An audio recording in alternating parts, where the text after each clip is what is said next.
반갑습니다. 산모 신생아 건강관리사를 위한 감염관리 교육 프로그램 참여를 환영합니다. 본 프로그램은 총 4회기로 이루어져 있습니다. 산모 감염관리입니다. 오늘의 학습 목표와 학습 내용을 확인하도록 할게요. 학습 목표를 보시면 산육기 감염의 증상과 유형을 이해한다. 두 번째, 산모의 감염을 예방하기 위한 자궁저부 변화 및 정상적인 오로를 이해할 수 있도록 하겠습니다. 세 번째, 산육기 유방 변화를 이해하고 유선염 예방을 위한 방법을 설명할 수 있도록 학습하겠습니다. 학습 목표에 맞는 내용을 보시면은요. 산육기 감염의 정의 및 유형, 두 번째 자궁 회복 마사지, 회음부 관리, 세 번째 유방 우열 예방 관리를 보도록 하겠습니다. 시작에 앞서 저희가 생각해보는 시간을 가지도록 할게요. 산육기 산모 감염 예방을 위해서 우리가 주의해야 할 점은 무엇인지 영상을 함께 보시면서 생각해 보도록 하겠습니다. 기저질환도 없고 건강했던 30살 산모가 산후조리원에 들어간 지 엿새 만에 숨졌다는 제보가 들어왔습니다. 네, 유가족은 산모의 계속된 통증 호소에도 해열제만 처방한 병원의 미흡한 대처로 골든타임을 놓쳤다고 주장하고 있습니다. 제보는 Y 김호준 기자가 취재했습니다. 지난해 10월 100년 가약을 맺고 바로 아이를 갖게 되어 무척 기뻤던 김씨 부부. 출산 후 조리를 위해 산부인과를 함께 운영하는 파주의 한 산후조리원을 선택했습니다. 병원과 함께 있어 안심할 수 있겠다 싶었습니다. 맘카페나 이런 데 확인해보고 그래도 뭐 나쁘진 않다, 괜찮다더라. 그래도 단란한 가족을 그린 꿈이 산산조각난 건 지난 7월 31일이었습니다. 기저질환 없이 건강했던 김씨 아내가 아이를 낳고 조리원에 들어간 지 엿새 만에 세상을 떠난 겁니다. 옆에 팔 잡고 있는데 쇼크가 왔던 것 같고 의식을 잃었고요. 그때 의식을 잃으면서 손을 안 쉬었고요. 심정지가 아예 왔었고. 조리원 안에서요? 예. 숨지기 사흘 전부터 갑작스레 가슴 통증을 느낀 산모 방 씨는 조리원과 연계된 산부인과를 찾았지만 문제 없다는 진단만 나왔습니다. 의사에게 4차례나 통증을 호소했지만 타이레놀만 처방해줬다며 괴로워하는 메시지를 숨지기 전날 지인에게 남기기도 했습니다. 이튿날 새벽 2시쯤 방 씨는 극심한 고통을 호소하며 남편에게 전화했는데 이게 부부의 마지막 대화였습니다. 큰 병원으로 이송하기 위해 응급차가 이곳 산후조리원 앞에 도착했을 때는 이미 산모 방 씨는 쇼크로 인해 심장이 정지된 상태였습니다. 심폐소생술에도 끝내 깨어나지 못했습니다.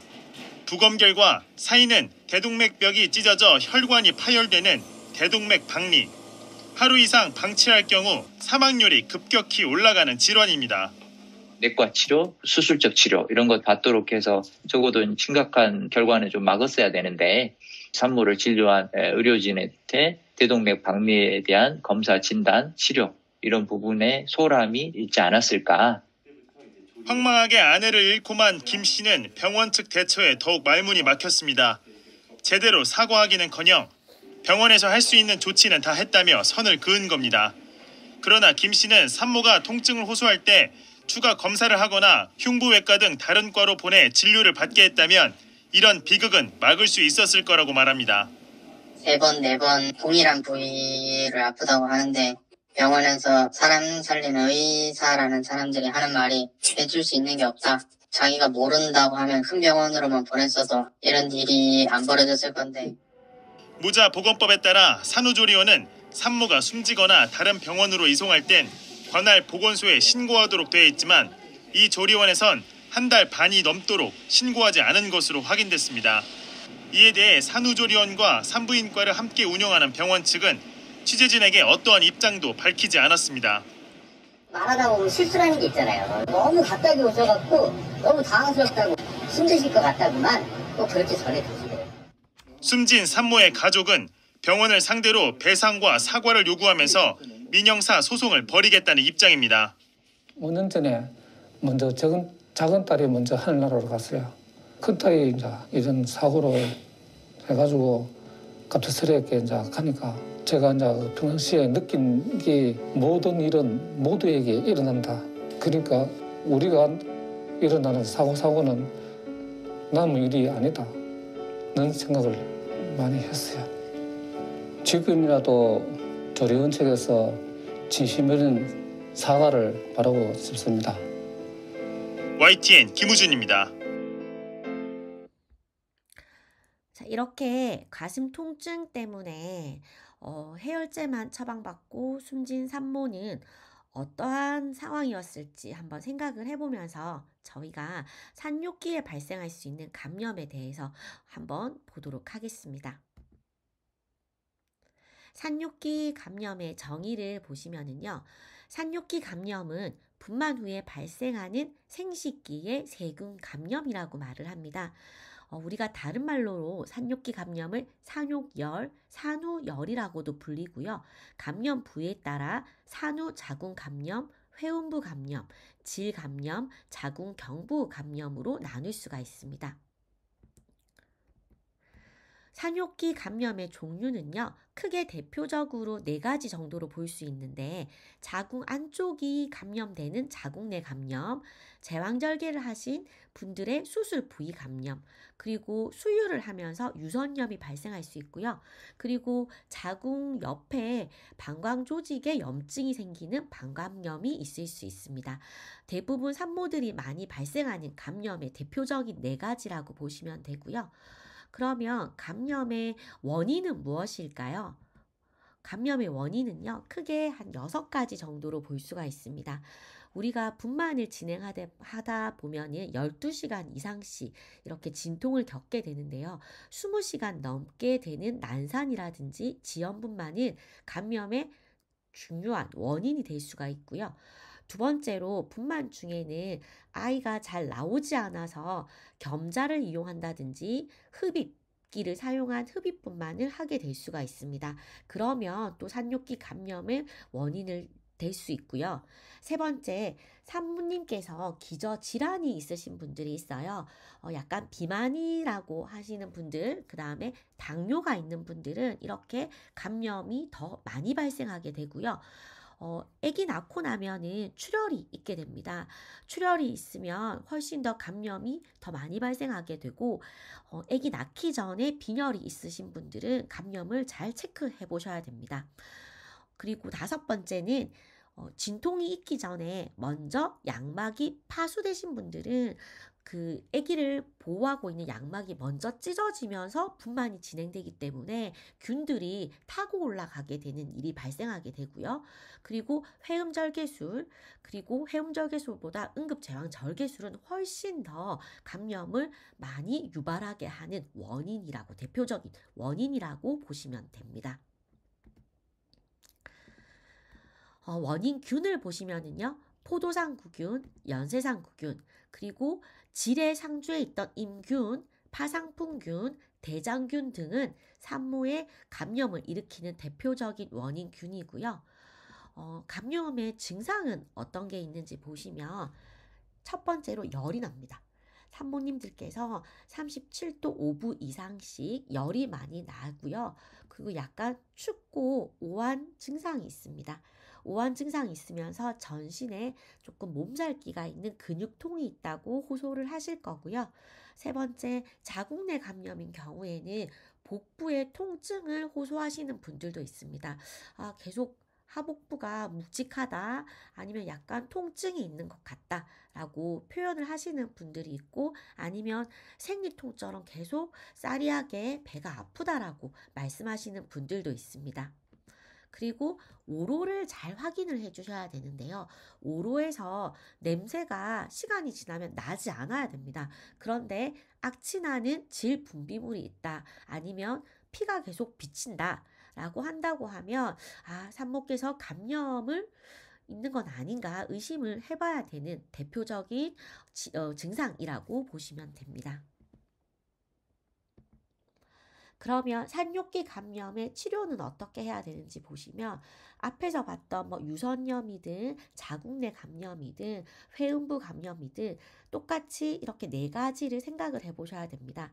첫 번째, 발열이 나기 때문에 해열제라든지 통증이 있을 때는 진통제를 복용하셔야 됩니다. 그리고 감염을 일으켰기 때문에 항생제를 꼭 먹으셔야 되거든요. 모유수유 중이라도 꼭 항생제를 먹지 않으면 훨씬 더 위험한 상황에 처하게 되고, 우리가 앞서 영상을 봤듯이 이렇게 산모님께서 심하면 사망까지 이를 수도 있습니다. 그래서 꼭 산부인과 진료를 받으시고 광범위 항생제를 처방 받으셔야 됩니다. 그리고 항상 산욕기 기간 동안에는 생식기의 위생 상태를 잘 확인하셔야 됩니다. 오로 양상은 어떤지, 회음부의 회음절개한 부위에 이게 빨갛게 부풀어 오르지는 않는지, 소변 보는데 문제는 없는지, 이런 것들을 잘 확인해 주셔야 됩니다. 그리고 마지막으로 제왕절개 하신 분들은 물론 다 그 실밥을 제거하고 집으로 오시겠지만 그 부위가 잘 아무는지, 부풀어 오르진 않는지, 혹은 고름이라든지 삼출물은 없는지를 꼭 잘 확인을 해주셔야 됩니다. 자, 이제부터 산욕기 감염의 대표적인 유형 2가지를 보도록 하겠습니다. 첫 번째가 자궁내막염입니다. 아기를 낳은 산후자궁내막염이라고 하는데요. 정의를 보시면 산후자궁내막염은 출산 후에 자궁내막이 감염되어 발생하는 질환입니다. 염증의 양상에 따라서 급성 자궁내막염, 만성 자궁내막염으로 나눌 수 있는데, 급성인 경우에는 고열이 나면서 통증을 심하게 호소하십니다. 그렇지만 만성 자궁내막염은 심하지 않은 증상이 계속 지속이 되면서 4주, 5주, 6주 정도 이후에 발생되는 것을 자궁내막염, 만성 자궁내막염으로 나눌 수 있습니다. 산후자궁내막염의 원인을 보시면은요, 첫 번째, 아기를 낳고 나서 발생하기 때문에 유산이라든지 출산, 분만 후에 발생이 되고요. 이 유산, 출산 자체가 자궁내막염의 원인이 됩니다. 그 이유는 저희가 분만을 진행을 할 때 시간도 오래 걸리면서 그 사이에 내진도 하고, 그리고 질출혈은 얼마 정도 있는지 이렇게 손으로 내진하고, 혹은 겸자분만이나 흡입분만 같은 시술을 통해서 또 아기를 낳기 때문에 이 출산 자체가 원인이 된다고 보시면 되고요. 출산 후에는 태반 조직이라든지 그 자궁 안에 있던 것들이 다 빠져야 되는데 그렇지 못한 경우가 있을 수 있습니다. 그래서 출산 후에 태반 잔류물로 인해서도 이렇게 자궁내막염이 많이 발생하게 되고요. 그리고 이른 성교, 보통 성교는 적어도 석 달 정도 이후에 하라고 얘기를 하는데, 너무 이른 성교는 감염을 유발하게 할 수 있는 원인이 될 수 있습니다.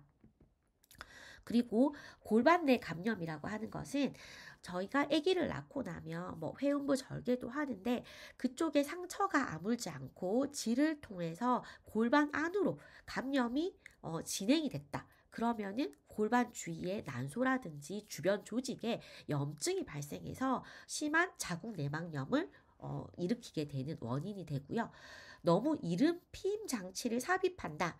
이제 첫 아기를 낳고 출산 계획이 있으신 부부들이 있어요.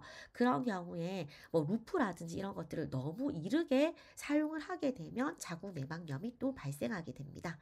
그리고 보통 이런 경우는 잘 없지만 결핵균이 또 자궁내막염을 원인이 될 수가 있는데, 이게 호흡기 감염이지만 결핵균은 질을 통해서 난소결핵으로도 진행이 될 수가 있습니다. 그런 경우에는 산후에 자궁내막염이 원인이 될 수 있다는 것을 꼭 기억해 주시면 좋겠습니다. 자궁내막염의 증상을 보도록 하겠습니다. 산욕기 감염의 첫 번째는 발열입니다.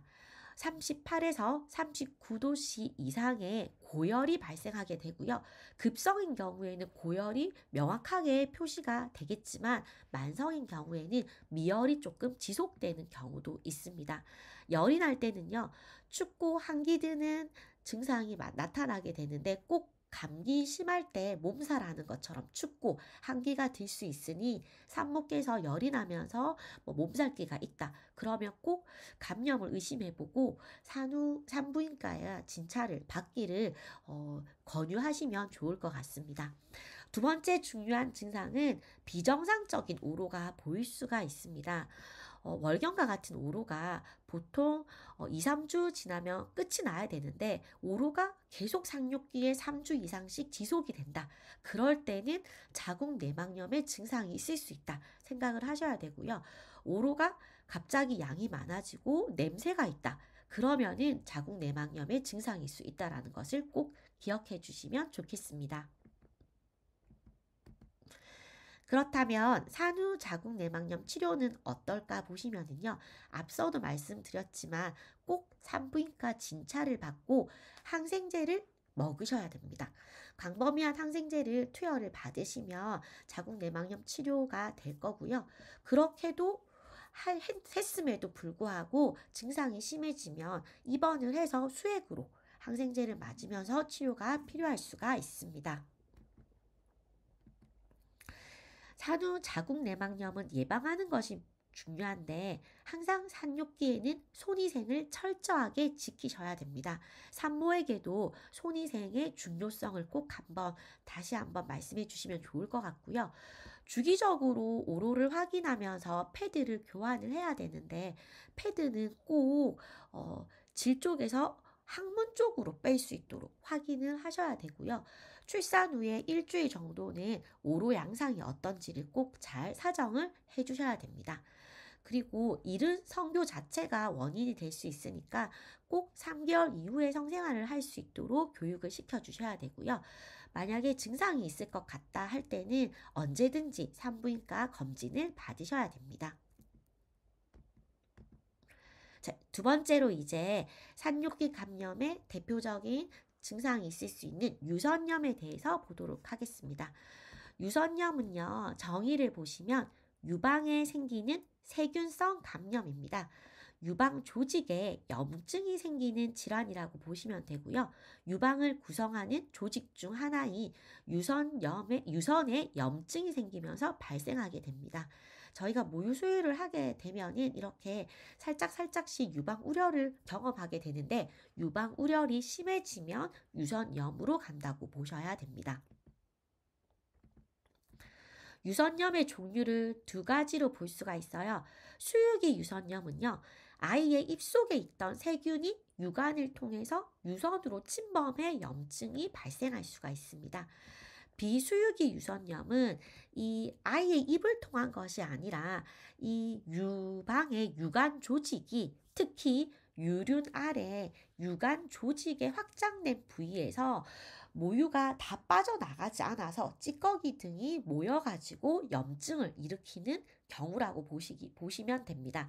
그래서 수유할 때는 아이도 입에 뭐가 묻어있는 건 아닌지 혹은 아이를 너무 만진다든지 입을 너무 손으로 만진다든지 하면 아이의 입에 세균이 있을 수 있고요. 그리고 또 아이의 입이 아니더라도 우리의 손도 항상 조심하셔야 되고 비수유기 유선염 같은 경우에는 아이가 수유를 한 이후에 남아있으면 다 유축기를 사용을 해서 비워주셔야 되는데 그렇지 못한 경우에 남아가지고 염증을 일으킬 수 있다고 보셔야 됩니다.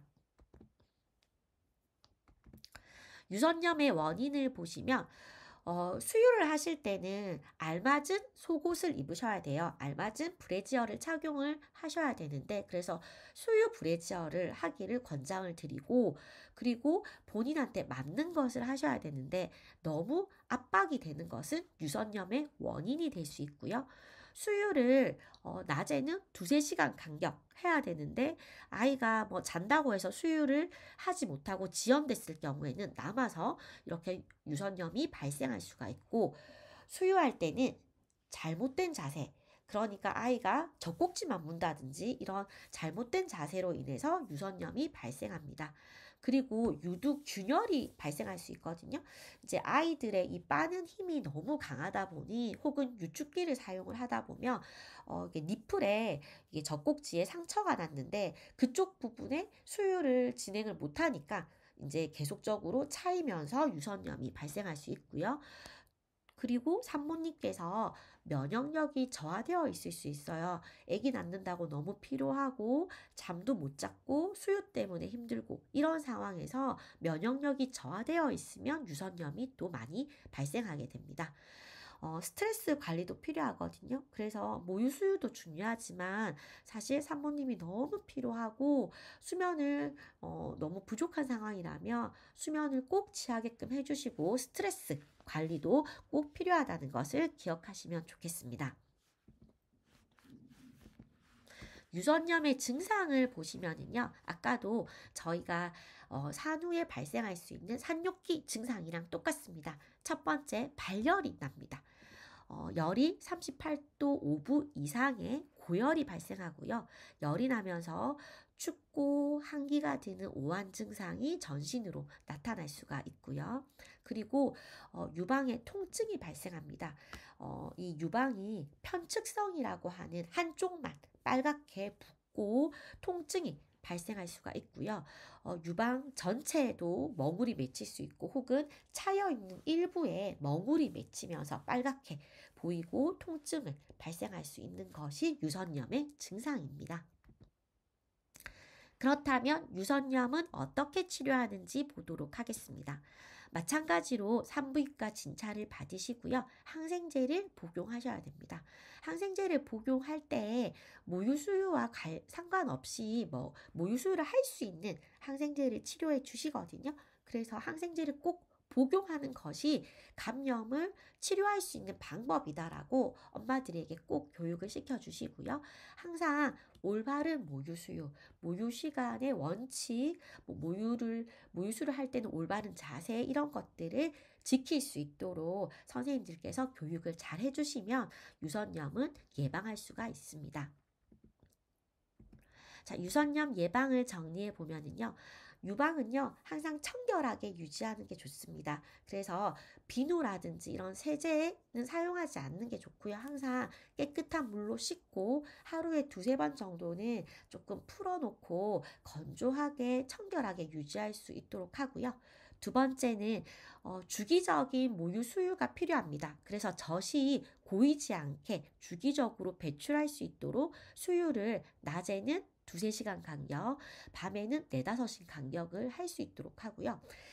니플에 상처가 많이 생기거든요. 그러면 놔두지 마시고 조금 그쪽 부위는 유두 보호기라는 그런 니플을 조금 니플을 상처 나지 않게끔 할 수 있는 보호기가 있거든요. 그런 것들도 사용하시고 상처가 나면 곧바로 조금 확인을 하셔가지고 치료를 할 수 있도록 하고요. 항상 꽉 끼는 속옷은 착용을 하지 않는 것이 좋습니다. 그래서 본인 브레스트에 맞는 유방에 맞는 그 수유 브래지어를 착용할 수 있도록 꼭 설명을 해주시는 게 좋습니다. 자, 이제는 자궁 회음부 관리에 대해서 볼 건데요. 먼저 출산 후 자궁 저부 높이를 보도록 하겠습니다. 저희가 임신 전에는 굉장히 자궁이 작거든요. 근데 임신을 하고 난 이후에 굉장히 커집니다. 그래서 풍선 불어놓은 것처럼 거의 자궁이 200배 이상 커지게 되는데 아기 낳고 나면 바로 들어가는 게 아니고요. 분만 직후에는 이 자궁이 배꼽 아래 2cm 정도에 위치하게 됩니다. 분만 직후에는. 그리고 분만 후 12시간이 지나면 일시적으로 살짝 배꼽 위로 올라오게 되고요. 분만 후 24시간 이후부터는 하루에 1cm에서 2cm, 그러니까 손가락 1-2개 정도로 내려가기 시작합니다.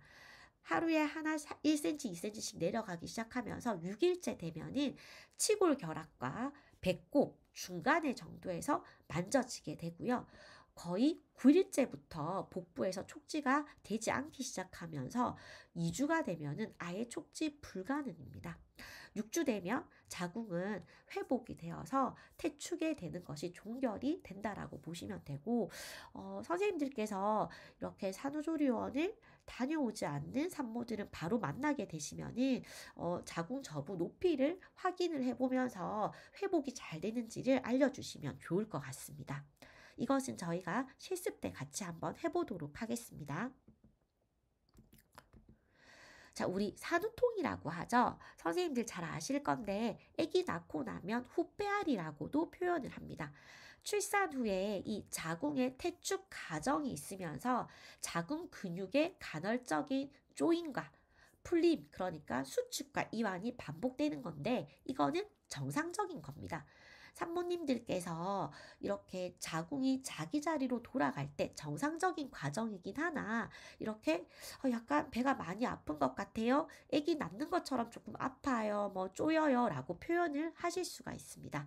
보통 출산 후 24시간에서 48시간이 지나면 자연적으로 소멸이 되게 되는데 아기를 두세 번 낳으신 경산부라든지 모유 수유를 하고 있다든지 쌍둥이라든지 아이가 너무 커서 자궁이 많이 늘어났던 산모라고 한다면 산후통은 좀 더 심해질 수 있습니다. 통증이 심해지면은요, 처방을 받아서 타이레놀과 같은 진통제를 복용을 하도록 해주시면 되고, 요것은 정상적으로 있는 과정이다라고 조금 설명을 해주시면 좋을 것 같습니다. 자, 그럼 자궁저부 길이 측정인데요. 아까는 저희가 마사지, 촉진을 해서 자궁이 어떤가를 봤는데 이런 줄자를 이용을 해서 자궁저부가 잘 들어가는지도 확인할 수가 있습니다.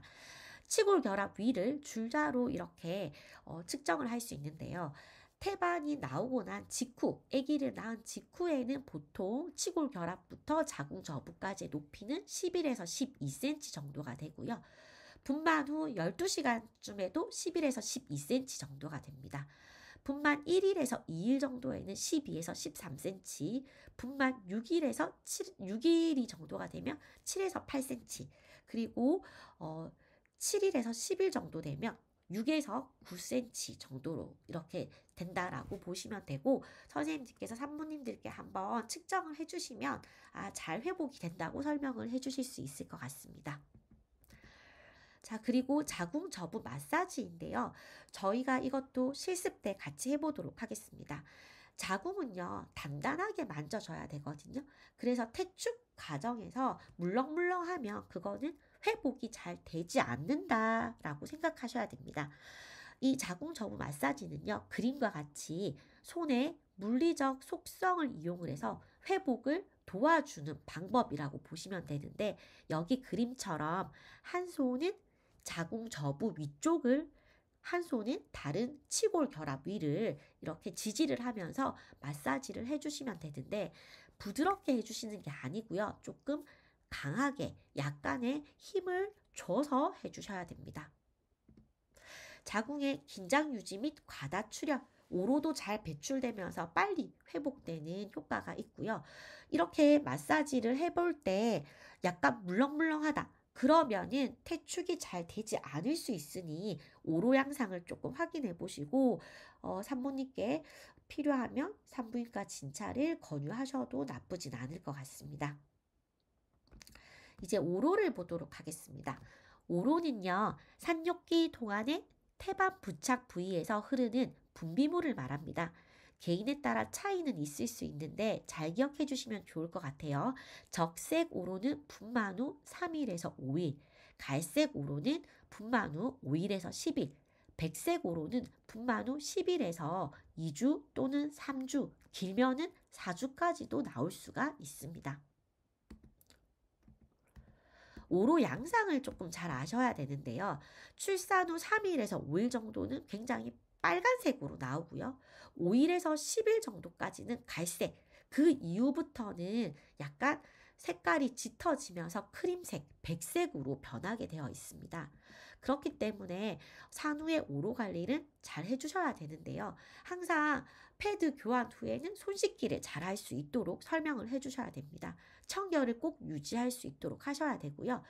오로는 오로 양상을 확인하면서 그 산모 패드 혹은 생리대를 2-3시간마다는 꼭 교체할 수 있도록 하셔야 됩니다. 왜냐하면 오로에서 분비물이 나올 때는 거기서 세균들이 성장을 할 수 있는 상황이 만들어지거든요. 그래서 2-3시간마다 꼭 교체할 수 있도록 설명해 주시고요. 항상 화장실을 자주 다닐 수 있도록 하셔야 됩니다. 특별한 문제가 없는 산모님이라면 물을 많이 드시고요. 화장실에 가셔서 2~3시간마다 배뇨를 하실 수 있도록 꼭 하고요. 대변도 하루에 한 번은 꼭 보셔야지 이렇게 회음부도 관리가 잘 되기 때문에 규칙적인 배뇨, 배변 습관을 가질 수 있도록 설명을 해주시고요. 그리고 자욕이 필요할 수 있습니다. 그래서 집에서도 자욕을 할 수 있도록 설명을 해주시면 됩니다. 산모의 자욕은요, 오로 배출을 촉진시키고 회음절개 부위 통증을 감소시키는 역할을 합니다. 출산 후 12시간부터 가능하고요. 하루 1~2회 정도를 할 거고 퇴원 후에는 가정에서 하루에 2~3회 정도 가능합니다. 출산 후 일주일까지는 1회 10분 정도 소요하고요. 4주까지는 한 10분 정도 하시면 되고 4주에서 6주 정도가 되면 5분 정도 소요를 하시면 된다고 설명을 해주시면 됩니다. 자, 비정상적인 오로 양상을 보실 건데요. 비정상적인 오로는요, 패드를 교체를 했는데 갑자기 10분 이내 패드가 흠뻑 젖었다.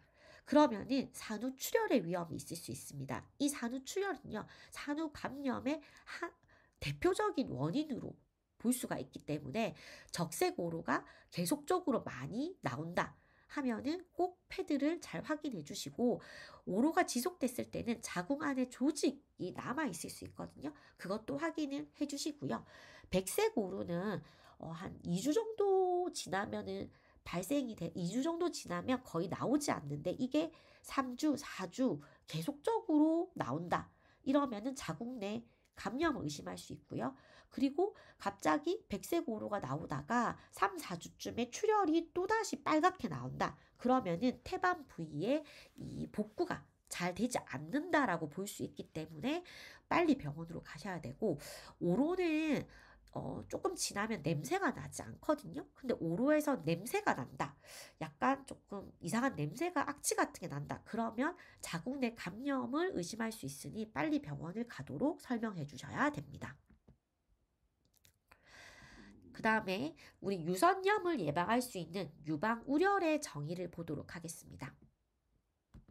유방우려는요, 유방이 붓고 단단해지고 이게 통증이 발생하는 아픈 증상으로 볼 수 있는데 우리가 흔히 전몸살이라고도 얘기를 합니다. 출산 후에 호르몬의 변화로 인해서 2~3일부터 유방 조직 내에 혈관과 림프액이 증가하면서 발생하게 되는 것을 말하는데요. 보시면 유방우려의 증상 및 시기는 주로 신생아 시기에 많이 생기는 유방우려이 있습니다. 그 이유는 아기가 태어나면서 처음에는 젖이 적게 나오거든요. 그런데 분만 30에서 40시간이 지나면 이 유방에 혈관이 팽창하면서 이게 가슴이 커지기 시작합니다. 그리고 생후 3일에서 5일 되면 엄마의 유방에 젖이 꽉 차게 되는데 이 시기에 신생아가 많이 먹지를 못해요. 그러면은 이렇게 유방이 조금 꽉 차게 되는 1차적인 유방 우려이 발생하게 됩니다. 그래서 유방 우려를 지속적으로 놔두게 되면 유선염으로 진행이 된다라는 것을 보시면 되고요. 유방 우려를 예방하는 방법은 엄마가 올바른 자세로 모유 수유를 하셔야 됩니다. 저희가 실습 때 같이 한번 해보도록 할 건데요. 올바른 자세로 모유 수유를 하지 않으면 엄마가 그 아이에게 충분한 수유가 되지 않기 때문에 자꾸 아기는 보채고 이렇게 젖꼭지라든지 유두 균열이 발생할 수가 있고 유방은 차게 되기 때문에 우려이 발생하고 우려이 지속되면 유선염으로 간다라는 걸 기억하시면 되고요. 수유는요, 하루에 8에서 12회 2~3시간, 24시간으로 기준으로 봤을 때는 8에서 12회 모유 수유를 꼭 할 수 있도록 하고요. 만약에 아이가 먹다가 잠을 들었다 그러면 젖이 양이 많고 남아있다라고 생각이 들면 유축기를 사용을 해서 남은 그 유즙을 빼주시는 게 좋습니다. 그리고 수유 전에는 가슴이 우려이 있어서 땡땡하거든요. 그러면 그 따뜻한 물로 온찜질을 꼭 해주시고요. 수유 후에는 이렇게 니플이라든지 이렇게 조금 아기가 이게 빨았기 때문에 통증이 있을 수 있어요. 그럴 때는 냉찜질을 꼭 사용할 수 있도록 해주시면 좋습니다. 이러한 것들은 저희가 실습 때 같이 해보도록 하겠습니다. 자, 여기까지 저희가 수업을 했고요. 이제 학습 퀴즈를 풀어보도록 하겠습니다. 첫 번째입니다. 산뇨기 감염은 산용열, 산후열이라고도 하고요. 출산 후 생식기의 세균 감염을 말합니다. O일까요? X일까요? 답은 O입니다. 선생님들 꼭 산용열, 산후열은 산뇨기 감염과 같은 용어라고 보시면 될 것 같고요. 산뇨기에 나타날 수 있는 감염의 증상이 어떤 것이 있는지 잘 기억하면 좋을 것 같습니다. 두 번째 문제입니다. 오로는 산뇨기 동안 태반 부착 부위에서 흐르는 질 분비물을 말하며 분만 후 3일에서 5일 동안 백색 오로가 분비된다. 한번 볼까요, 같이? O일까요? X일까요? 답은 X입니다. 분만 후에 3일에서 5일 동안은 적색 오로가 분비된다 이고요. 그 이후에 10일 정도까지 백색 오로가 갈색 오로가 분비가 되고요. 그 이후에 한 2주 정도까지는 백색 오로가 분비가 된다라고 보시면 되겠습니다. 마지막 문제입니다. 산뇨기 감염을 예방하기 위해 이른 성교와 질 세척은 산뇨기 동안 금기이다. O일까요? X일까요? 답은 O이죠. 왜냐하면 성교도 성생활도 사실 중요하지만 감염이 있을 수 있기 때문에 저희가 3개월 정도 있다가 하라고 하고요. 산모님들이 되게 깔끔하신 분들은 질세척을 막 하시거든요. 그거는 오히려 질 세균에 있는 정상균까지 다 침범하게 돼서 이 질을 통해서 안쪽으로 올라갈 수가 있습니다. 그래서 산뇨기 감염을 유발시킬 수 있는 원인이다 라고 기억하시면 좋을 것 같습니다. 자, 이제 정리하는 시간을 가져보도록 하겠습니다. 오늘은 산모 감염 관리를 배웠고요.